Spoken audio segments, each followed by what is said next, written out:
Assalamualaikum warahmatullahi wabarakatuh. Bagaimana kabarnya adik-adik semua? Selamat pagi. Alhamdulillahirrabbilalamin. Mudah-mudahan kita sehat selalu. Amin ya rabbal alamin. Adik-adik sekalian, pada pertemuan kali ini Wahya mencoba membahas mengenal sifat-sifat Allah Subhanahu wa taala. Mengapa kita harus mengenal? Karena peribahasa mengatakan tak kenal maka tak sayang, apalagi dalam berkeyakinan kita harus betul-betul mengenal siapakah gerangan yang selama ini kita sembah, bukan? Nah, pada pertemuan kali ini kita akan membahas tentang sifat-sifat Allah agar kita lebih jauh mengenal Allah Subhanahu wa taala. Ulama ahli tauhid mengatakan dalam salah satu syairnya dalam karyanya yang kecil namun sangat bermakna untuk semua muslimin muslimat, khususnya bagi kita para pemula dalam belajar ilmu tauhid. Nah, beliau adalah Syekh Ahmad Al-Marzuki memberikan keterangan dalam salah satu karyanya, yaitu kitab Aqidatul Awam, akidah untuk mengenal Tuhan bagi orang-orang yang awam. Nah, seperti ini. Wa ba'du fa'lam biwunjul bima'rifah min wajibil lillahi isrina sifat. Allahu mawjudun qadimun baqi mukhaliful lil khalqi bil itlaqi wa qaimun ghani wa wahidun wa hayy qadir muridun alimun bi kulli syai sami'unil basiru wal mutkalimu lahu sifatun sab'atun tantazimu wa qudratun iradatun samun basor hayatunil ilmu kalamun istamar.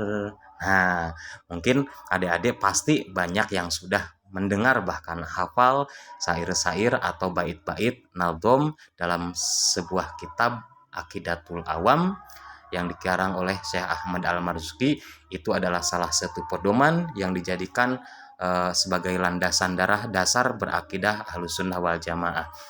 Nah, sifat-sifat Allah ada 3. Nah, yang pertama sifat wajib bagi Allah, ada sifat mustahil bagi Allah, dan yang terakhir adalah sifat jaiz bagi Allah. Sifat wajib bagi Allah adalah sifat-sifat yang harus ada dan menetap pada zatnya Allah. Nah, sedangkan sifat mustahil bagi Allah adalah kebalikan daripada sifat wajib, yaitu sifat yang tidak mungkin ada pada zatnya Allah. Nah, adik-adik sekalian, sedangkan yang terakhir adalah sifat jaiznya Allah atau kewenangan Allah Subhanahu wa taala. Sifat jaiznya Allah adalah fi'lu kulli mumkinin aw tarkuhu, melakukan sesuatu yang mungkin atau meninggalkannya. Nah, itu adalah sifat bagi Allah dan juga pembagiannya. Nah, sifat-sifat wajib bagi Allah juga terbagi menjadi beberapa bagian. Nah, sebagaimana yang sudah dijelaskan dari awal, sifat-sifat Allah terbagi menjadi 4 bagian yang semuanya berjumlah 20 sifat. Nah, adik-adik sekalian, dari 20 sifat tersebut menjadi 4. Yang pertama adalah nafsiyah, salbiyah, ma'ani, dan yang terakhir adalah sifat maknawiyah. Nah, sifat-sifat wajib bagi Allah juga ada yang 20. Nah, kalau dulu Pak Ahya sering melantunkan waktu kecil, Allah wujud kidam bako mukhalafatulil hawadisi qiyamuhu binafsihi wahdaniyat kudrat irodat ilmu hayat sama basor kalam qadiron muridan aliman hayyan sami'an basiron mutakaliman. Nah, pastinya adik-adik juga banyak yang sudah hafal sifat-sifat wajib bagi Allah. Dan yang terakhir, yang kedua adalah sifat-sifat mustahil bagi Allah. Karena sifat mustahil bagi Allah adalah lawan daripada sifat wajib bagi Allah, yang mana sifat wajib bagi Allah itu jumlahnya ada 20, berarti jumlah sifat mustahil Allah juga ada 20. Sebagaimana bagan yang akan kita lihat berikut.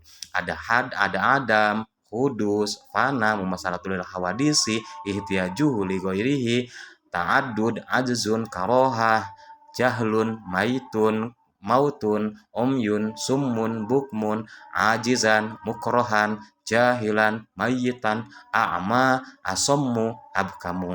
Dan itu sifat-sifat mustahil bagi Allah yang seperti Bahya tadi jelaskan adalah lawan atau kebalikan daripada sifat wajib bagi Allah yang jumlahnya sama-sama 20.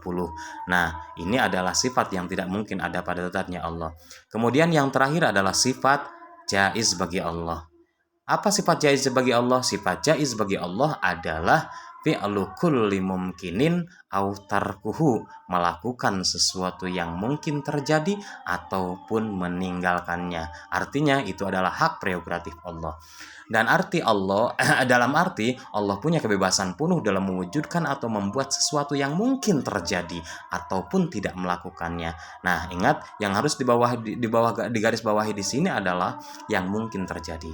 Karena bukan berarti Allah tidak bisa melakukan apa saja yang Allah kehendaki, melainkan ada beberapa yang Allah sudah tentukan dan tidak mungkin dilakukan kembali. Sebagaimana Allah mengutus Nabi lagi menurunkan Al-Quran versi baru misalnya.